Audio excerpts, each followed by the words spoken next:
Dax, I'm going to duck out and check on the other one. I might come back. We'll see you. Okay. Thanks, Bruce.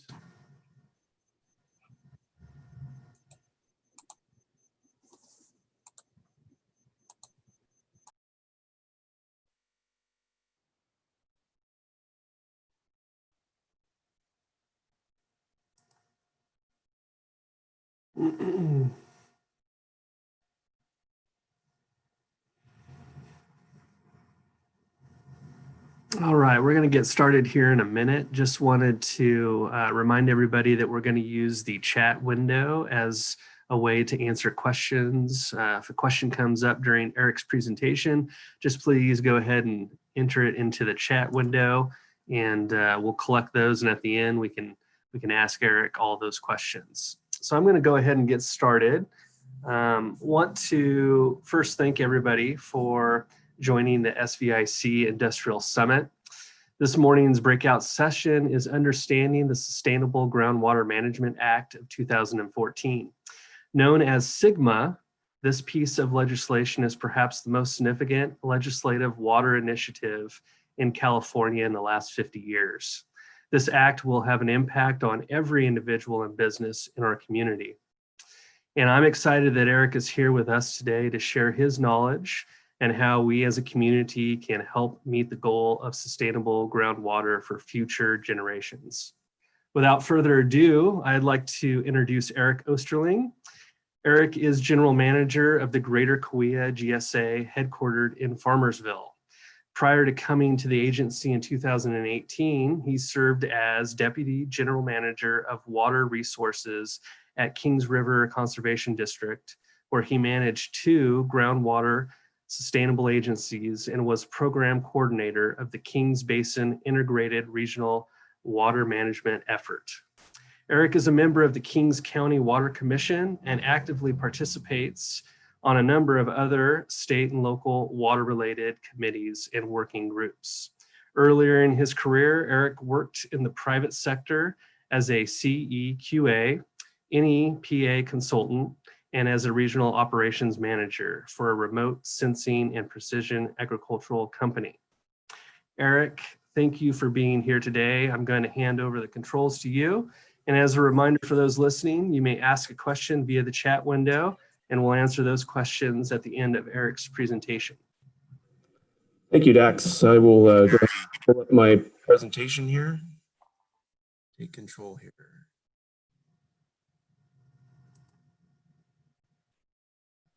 All right, that should be up now. And then let me just move a couple of things here so that you all can see what I'm seeing. Great, okay. Thanks again, Dax. Appreciate you all having me here. As Dax said, I've been in water management for a while, planning in general for a long time, a lot of Environmental Quality Act work, permitting. I've worked both in the agricultural and industrial sectors, so I do understand a little bit of each, and I'm a Valley native, born and raised in Hanford, California, and I still live here today. Very invested in the community, and I'm excited to be a part of this new collaborative. It's really needed for this area. The the thing about groundwater and really water management in general is that California is very unique. It is the last of the 50 states in the union to have a comprehensive groundwater sustainability act, such as the one that was enacted in 2014. All the other states have it. There are other countries that have it. In some ways that sounds really bad, but in other ways it really benefits us in California because we didn't have to just blaze the trail as California normally does in a lot of ways. It's very interesting that California was the last, but it was a long time coming, and it really took the drought in order to get things going in Sacramento. The act wasn't just one bill, it was actually a 3-bill package, SB 1168 by Pavley, AB 1739 by Dickinson, and SB 1319 by Pavley. They all came together to put together the sections in the California Water Code that are the Sustainable Groundwater Management Act. There was a lot of negotiation that went on there, so there was resistance for a long time to go and put a leash on the wild, wild west of groundwater out here in California.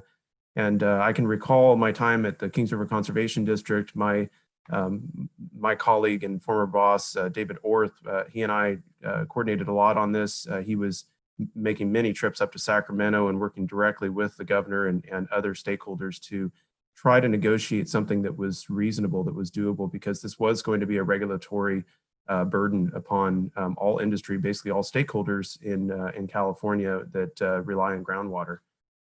So really what it does, the objective is to ensure the long-term reliability of groundwater, not just try to do an immediate fix, not recognizing that we're not going to fix things overnight, and that understanding that the core principle is that really we already have the experts in place. There are people who've been managing groundwater for many years who understand it locally.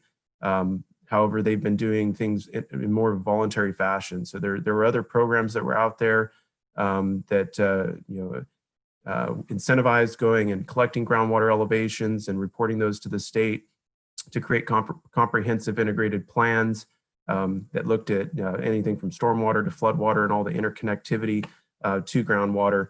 But there really wasn't, it was all the carrot. There was no stick there. So there were many areas of the state that were failing to balance their supplies. Again, the goal is to find sustainability within 20 years. This is really unique in California because if any of you are familiar with adjudicated basins throughout the state, mostly in the coastal areas and out in the desert, what they do is they're held to what's called a safe yield. And so that's the most common term when it comes to sustainability in California.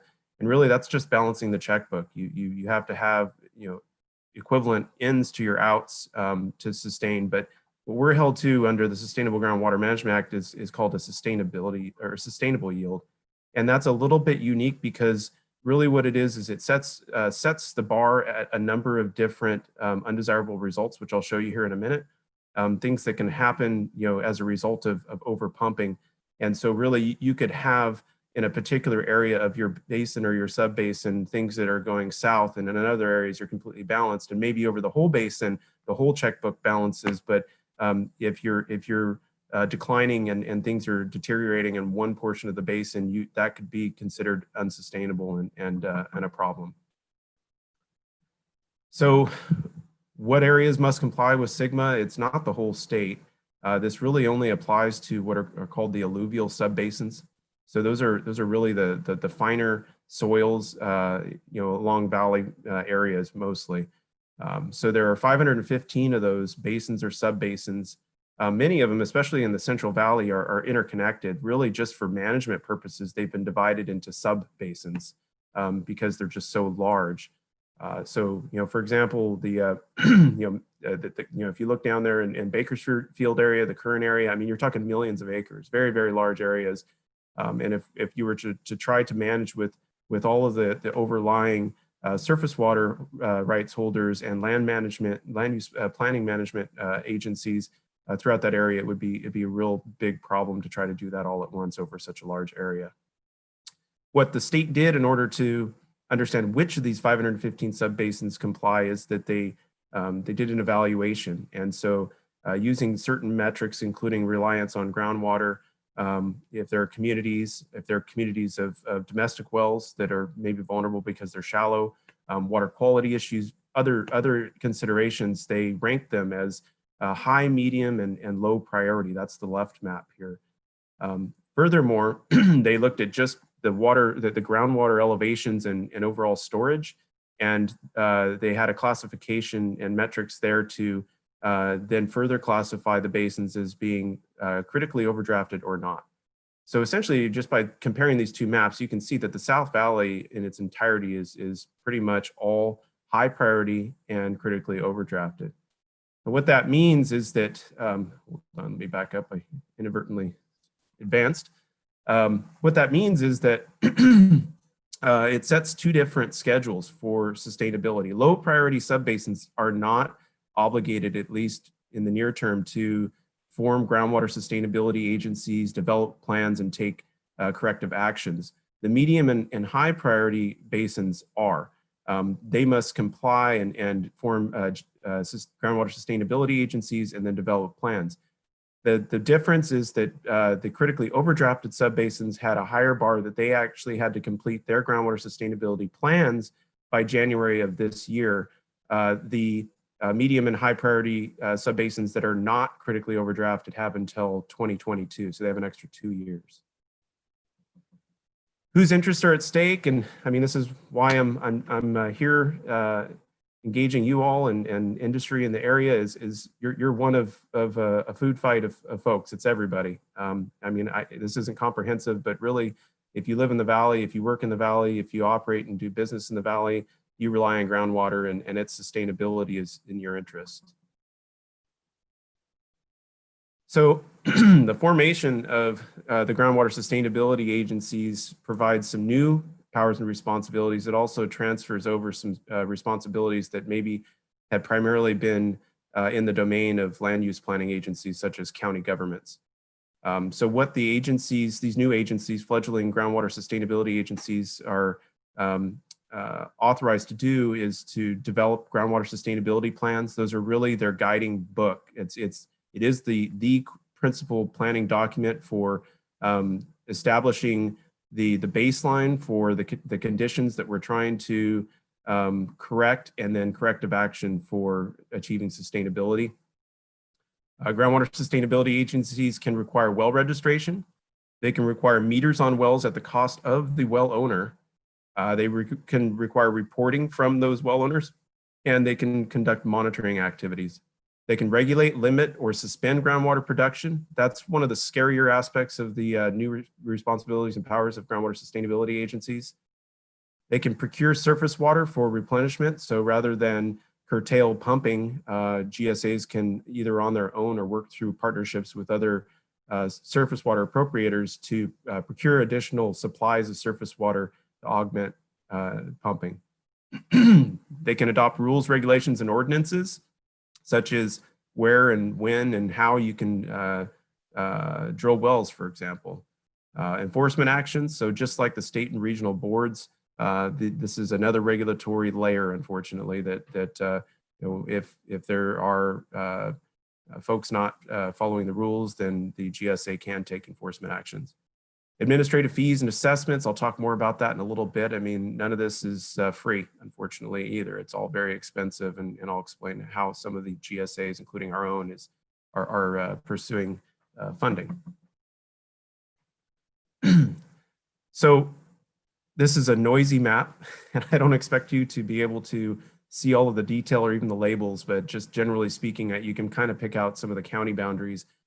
These are just the groundwater sustainability agencies that were formed by the 2017, summer of 2017 deadline. The requirement was that there had to be full coverage. There could not be any overlap, that there had to be no gaps in any of those gaps. If the local agencies, the local management portion that I was telling you about earlier, if that wasn't achieved by that deadline, there would be state intervention. So in all of this, really, the first step is to allow local land use and water agencies to either on their own or come together in a collaborative, forming through a joint powers agency, for example, a new agency to cover the entirety of the areas that must comply with the act. This map, actually, as noisy as it is, if you see the map of overlying surface water agencies and ditch companies, it's actually much messier, because really most of these new GSAs that were formed were those joint powers agencies and other cooperations in order to cover larger areas. So where are we at in the Sigma framework and the various milestones?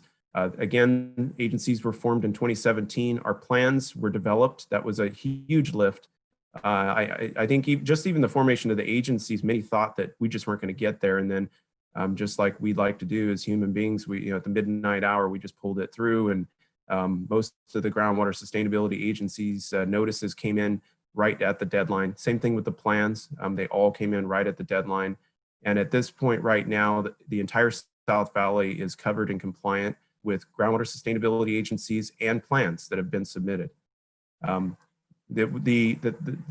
The interesting part about it is that the state has 2 years to review these plans. So they're currently conducting those reviews, but meanwhile, we can't sit on our hands and wait to hear if our plans were up to snuff. We have to start implementing them, because the longer we wait, the fewer years we have of the 20 years we have to achieve sustainability by 2040.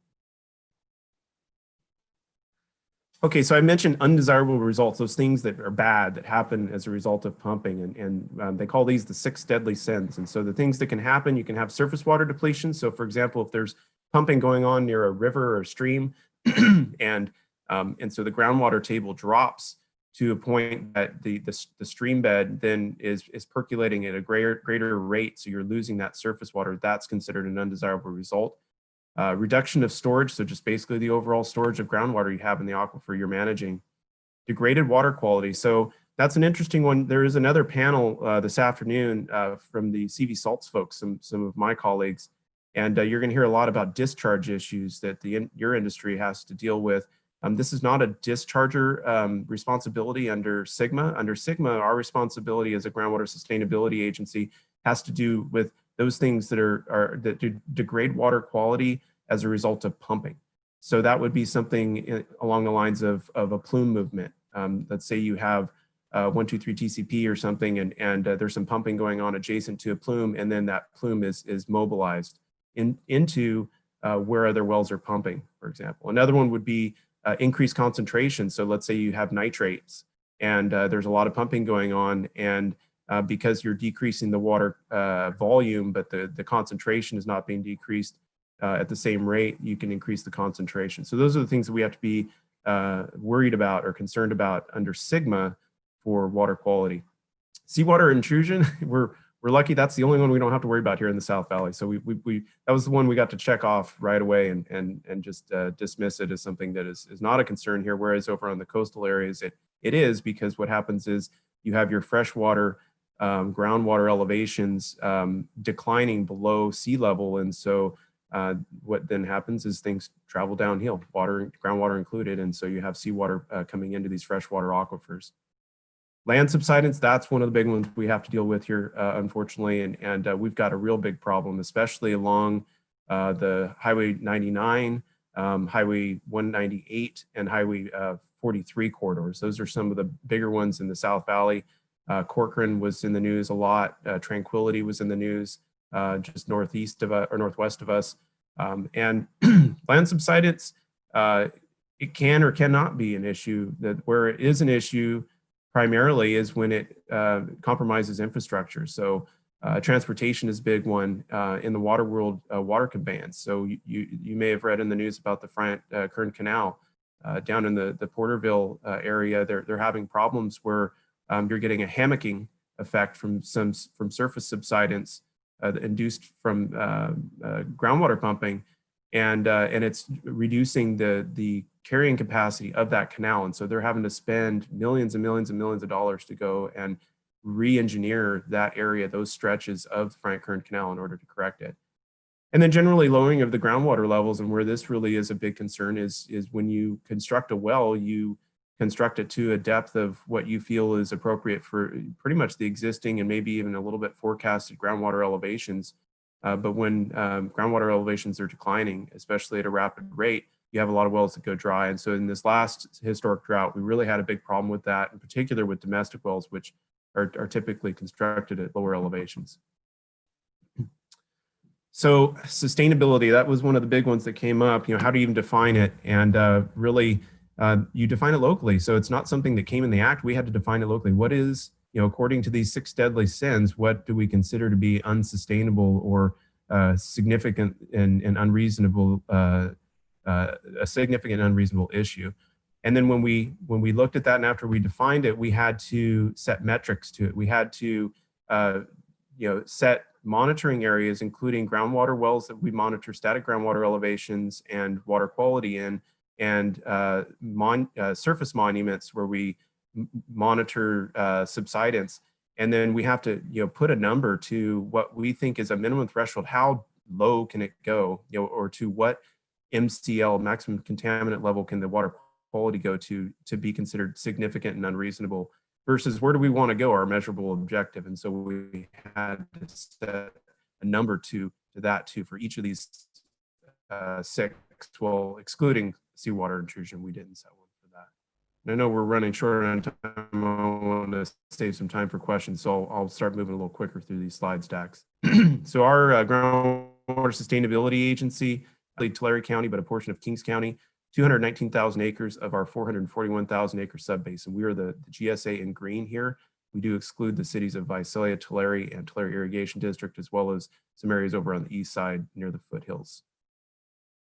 Our GSA governance, we have a board of directors. Really the governance of all these GSAs is very similar. They all have a board of directors, and then they have various committees that advise the board of directors. So we try to put together a good cross-section stakeholder committee, rural communities committee to specifically address drinking water issues, a technical advisory committee of some of the smartest engineers, planners, geologists, and water managers in the area. And then lastly, a basin management team committee, which is really the three GSAs each appoint three members of that committee in order to discuss basin cooperation issues. We had to evaluate a water budget, and so we had to look at a historic period, a current period, and a projected future in order to set how we were going to really to identify the issue. We needed to come up with a number and then a target, and then go after that target. And so the current period is really more realistic for current conditions under how water is managed now versus how it maybe was managed in the 1980s. But we're required under the Act to project a future. We're using a numeric model up until 2070, including impacts of climate change. And so we do project that our demand is going to go up while our supply is going to go down. That's generally what this is saying. But unfortunately, it's not just looking at molecules and thinking of things scientifically. California water law comes into play, and it makes it even more complicated. And generally speaking, the way California water law works is there are three buckets: native, foreign, and salvaged. The native supply is the one that is the common pool that everybody gets access to. Just because you pump groundwater doesn't mean you're pumping the groundwater that it belongs to you. Surface water supplies in the state of California are largely all appropriated. Somebody owns it, bought and paid for. So its seepage belongs to them even after they've used it on the surface.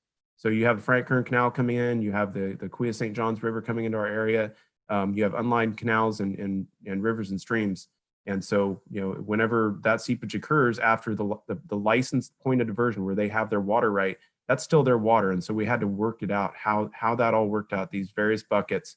And then we had to, mush together that with scientific understanding to come up with the targets that we have, the apportionment of the responsibility. And so here's the apportionment of responsibility based on those buckets.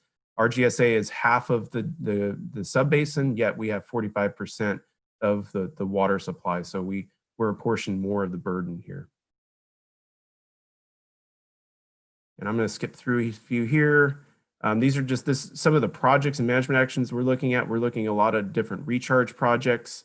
We're looking at fallowing programs with agricultural land to try to incentivize fallowing rather than just curtail pumping, financially compensate people for changing their land use practices specific to water use. Many different management actions where we're trying to characterize things, understand things scientifically a lot better than we currently understand them. And then we had to really nail down very detailed plan of attack for the first 5 years. And this is what we have been looking at. Again, a lot of data gaps that we have that we're addressing.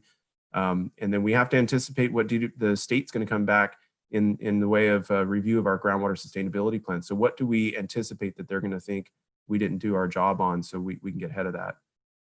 Schedule for that. And then lastly, I will leave it at resources here. The state information, Department of Water Resources, is really the planning arm of the state that helps us through this. And then the State Water Resources Control Board is, they are the stick.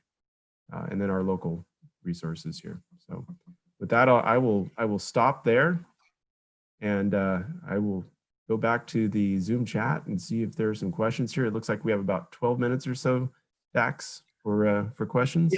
Yeah, that is, and we actually have a little more time, as Bruce had mentioned.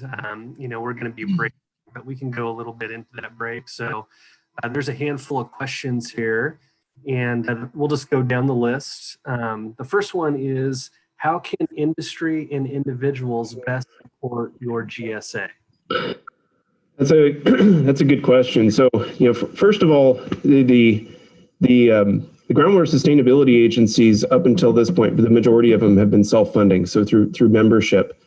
And so our current board makeup, I went quickly through that slide. We have a county supervisor from Tulare County on our board. We have representatives from various irrigation districts and ditch companies and California Water Company, and others who've been footing the bill, quarterly assessments. And but they've been having a hard time with that, especially the public entities that through rate studies, these rate studies were carried out many years ago and didn't anticipate Sigma. And so they're kind of pushing the envelope on providing funding for this. So we've been looking for an independent funding source. That's through a Proposition 218 election that we're gearing up for right now. We just completed and adopted an engineer's report that's required that really just describes the need for the funding and sets a maximum assessment amount. That election is going to occur in the spring, and if we're successful, we want to put that onto the county tax roll. So it's a land-based assessment by acre. It is $10 an acre.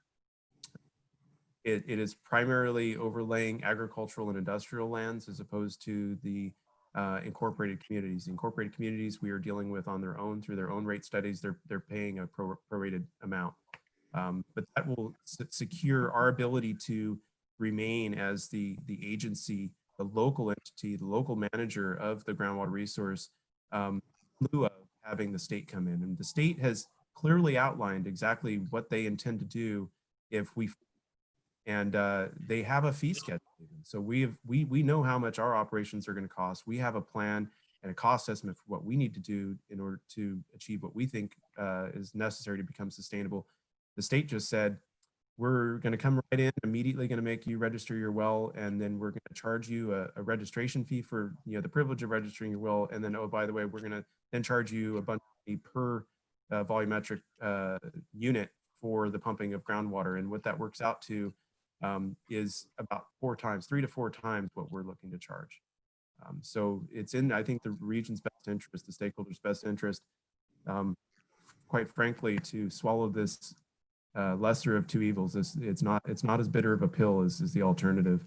And then additionally, industry has always risen to the challenge, innovative, and they look for ways to cut costs, and let's face it, water is a cost. It is an input and an impact to your balance sheet. So we want to work together with manufacturing community in this region to try to find ways that we can conserve. Great, thank you.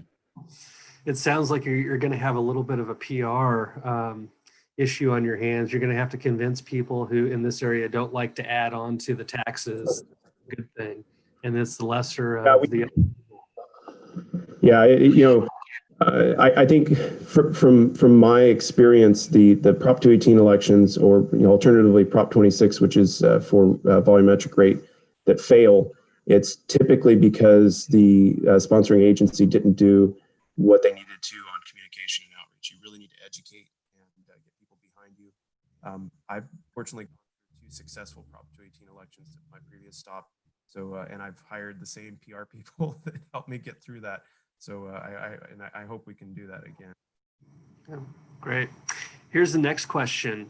How does our basin stack up against the others in the state? Are we in better or worse shape? Compared to other basins in the state, we're in worse shape. But if you look around the neighborhood here locally in the South Valley, we're actually better off than some others. To the south of us is the Tule subbasin. What they consider to be their safe or sustainable yield is much worse off than what ours is. To the west, the Tulare Lake subbasin, primarily Kings County, they too are in real tough shape. And Kern, I think, is too. Kern has really flip-flopped a lot on their numbers. I think that they were trying to gloss over the extent of the issue there, and they find themselves in a situation where things look worse because. In the end, we can all, wave our hands and make up a number and a target of what the issue is. If we're lying to ourselves, we're not doing ourselves any favor, because as I showed in that earlier slide, we have to set minimum thresholds and measurable objectives. And so the proof is in the pudding. We're going to be measuring, static groundwater elevations. We're going to be measuring monuments for surface subsidence and taking water quality samples. And if we underestimated, if we undersold the issue, it's going to show up. I mean, you're not going to be able to get away with a lie in this. The biggest problem with this, and I showed the slide with the 3 buckets, is that again, you have a lot of folks who, for example, they may have an operation that's right near a river or a canal, and they've been pumping there forever. They don't have a surface water supply, but they just assume that their issue maybe isn't so bad because their groundwater elevations are stable. You know, it's like, hey, my well water has stayed pretty much the same way. So I should be fine, right? And we have to, you know, tell them the hard truth, not necessarily, because, you know, to be quite honest, you've been freeloading.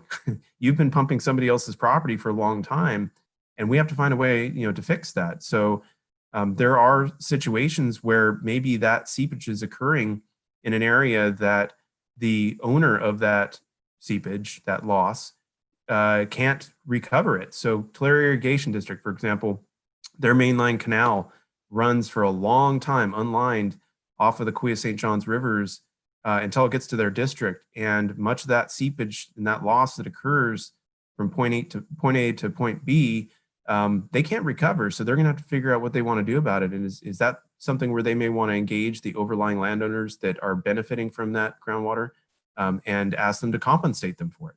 That's one way that you can get around it. City of Visalia does that. They don't have a surface water supply, but they work with TID so that they can hang on to the benefit they receive from the seepage of the TID canals that run through their incorporated area. As a follow-up to that question, in your opinion, how difficult will it be to meet our goals and objectives that you have laid out in your GSA? You know, each milestone, we say, wow, that was hard, but boy, this next one's going to be more difficult. So, you know, we all thought it was a big deal forming agencies, and I mean, it was everybody went to their corners, and you started to get you know, a lot of saber rattling and things. But then now we look back at that after having gone through the issue of developing our groundwater sustainability plans. We're like, wow, that was easy. and then now we finished our plans. We're like, that wasn't so bad actually. But boy, this implementation, now we got to do, you know, what we said we're going to do. And that's a bigger challenge. You know, we really wanted to, this has been our first year of implementation to really get off, you know, the starting line quick and start to show some progress. And then, you know, actually, you know, COVID and the turn in, you know, just industry and economy because of, you know, because of the pandemic, it really hindered our ability to do many of the things that we wanted to. And now we're starting to get a little stressed because, you know, every year ticks off, you know, one more of those 20 years that we, you know, have to achieve our goals. When you look at our projects and management actions listed in our plan, and then the cumulative cost too, it's no joke. It's a lot of money in order to do that. And really it's many of those projects and management actions are looking at our ideals. We would ideally love to just go and maximize our supply, put money into additional recharge, bring more water supply in before we have to go to the pumps and curtail pumping. But absent the ability to acquire those surface water supplies and work with our partners to construct those very expensive projects, the groundwater sustainability agencies won't have any other choice. Our obligation is to those monitoring points and the management between those two lines, the minimum threshold and the measurable objective. I think this is a question on everybody's mind. How will this affect our farmers, and are we making it too difficult for them to continue to operate? Well, when you say we, the act, I mean, the law that we have to follow here locally, yes, it is. Fortunately, you know, again, I started out my you know, dovetailed introduction after yours, Dax, is that, you know, I was born and raised in the area. I'm a vested interest here. I've worked in the agricultural sector for most of my career. And that's why they hired me too, is because we recognize that agriculture, I think above all other stakeholders in magnitude, are going to be impacted by this because they're the largest water user. And there's a lot of ag land, going back to the 3 buckets, that they don't have 2 of those buckets. They are going to rely only on the native supply. and there's not that much native supply. We're talking about a foot of water per acre per year. And when you look at the commodities that are grown in those areas, in particular dairy that is relying on feed silage, and they're doing what's called triple crop corn. So they're growing 3 different plantings of corn, and each of those plantings takes 2.5 to 3 feet of water. So they're using, you know, in excess of, you know, 8 or 9 feet of water when they really are going to be drilled back to about a foot. So can they survive as an industry? You know, my responsibility, I think the GSA's responsibility, is to try to help all business, because to plan ahead for these kinds of things. You're seeing responses. You're seeing dairy diversify now. Dairymen used to be just, hey, dairy is my life. That's all I'm going to do.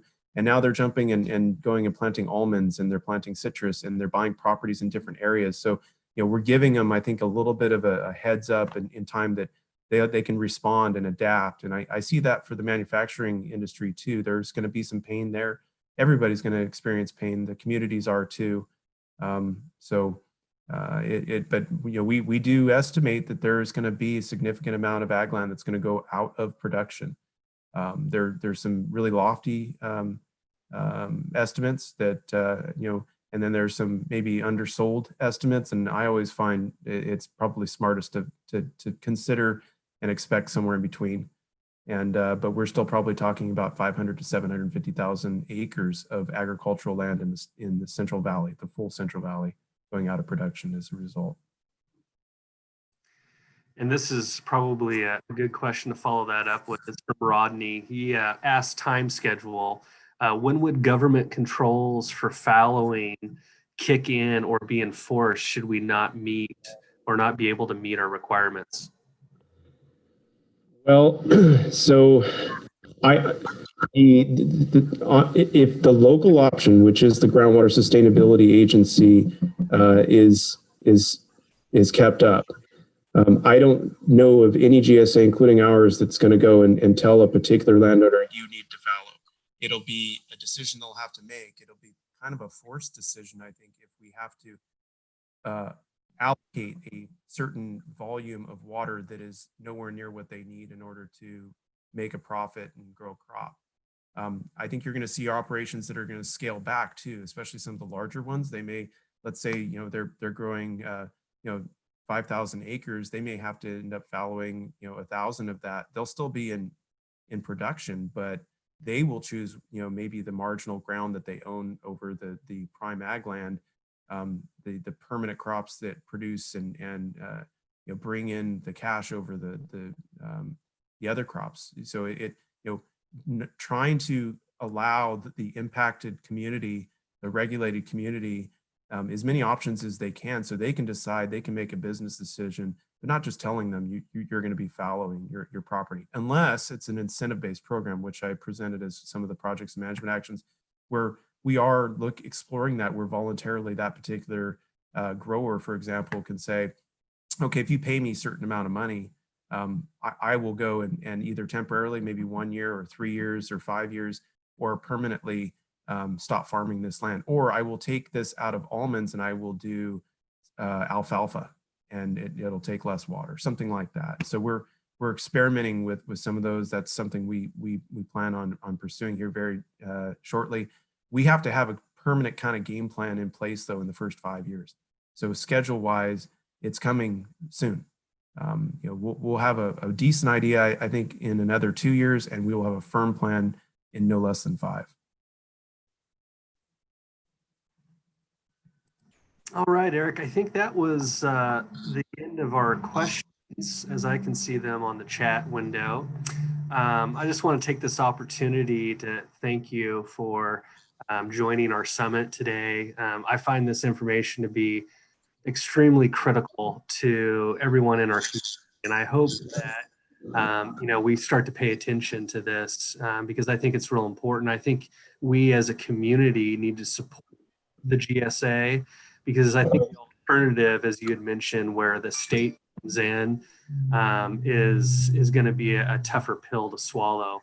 And I just appreciate your efforts, and I just want you to know, on behalf of the board, that we're going to be more than happy to help communicate out to the greater public, to our members, information to help them be educated and to help support your group. And, it's all for the betterment of our community, right? Sustainable That's right. that we're going to need for life and for keeping everything going. So again, thank you and appreciate it. Bruce, I don't know if you have any final words that you wanted to. No, I agree. We're going to throw all our support into the effort. If you need anything from us, as Dax said, if there's anything we can communicate out through our channels that would help support your cause or your job, that's what we're about. We're working to build partnerships, and this is one that is pretty important, as Dax said. So appreciate your time. Yeah, absolutely. I mean, the Prop 218 election is the immediate need. And I do appreciate that you all are showing such an interest and participate in these meetings that are, alphabet soup and very complicated and very depressing at times. So, I appreciate your help, because so many people just don't even want to deal with this, and unfortunately, it's coming whether they like it or not. And we'd rather be working with them than surprise them in the end. One final question before we sign off came in. How do we keep updated? What's the best way for us to keep updated? That's a great question. If I could go back to the presentation here.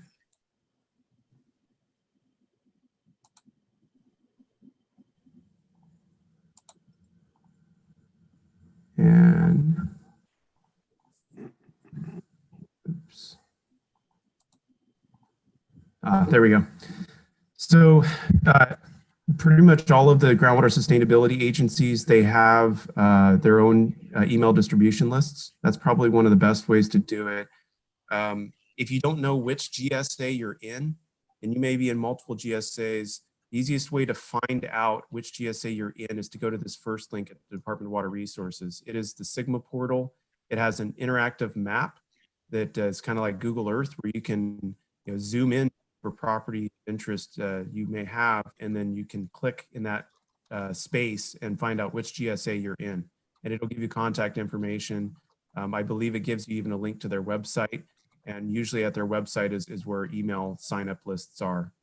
And then locally, if you are in our GSA or in our area, the second bullet here for local information, we have a basin-wide groundwater communication portal where you can sign up for all of the GSAs, or you can go to our specific GSA website and sign up there.